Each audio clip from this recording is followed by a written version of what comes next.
Marichi is a goddess of light and sometimes is said to be the goddess of the dawn.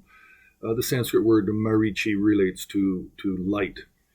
Now, we really find her in the early tantras, in the Kriya, the lower tantras.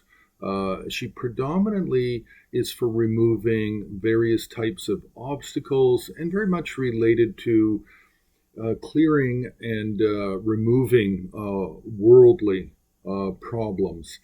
She's not considered a major deity, a major meditational deity on the path to reaching complete enlightenment, such as Hevajra or Kalachakra or Vajrayogini. Marichi is very much for mundane concerns that are obstacles in the path of practicing Dharma. Now, Marichi has many different forms. Generally, we have one face, two arms. In this case, she can be holding a tree branch or she can be riding a sow. We have three faces, 6 hands, three faces, 8 hands, three faces, 14 hands, 5 faces, 10 hands, 6 faces, 12 hands. So we have many different forms, and they can be different colors. They can be white, yellow, or red, and the very wrathful ones are often red in color. So we also have peaceful, semi-peaceful, semi-wrathful, and wrathful forms. Now, aside from these, we also have Marichi, who can appear as a retinue figure in some of the mandalas of the Charya and Yoga Tantras.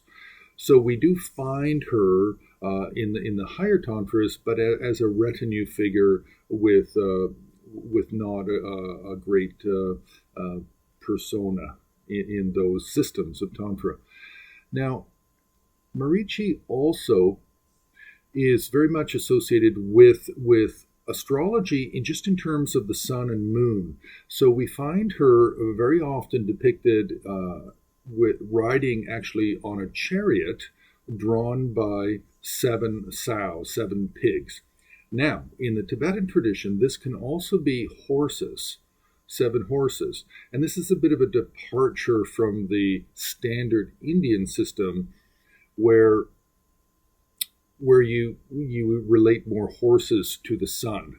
So the idea of the sows, the 7 pigs, is really coming out of more the Marichi herself and her tradition, whereas it's horses that draw the god Surya. So there's a difference here between the god Surya and then Marichi.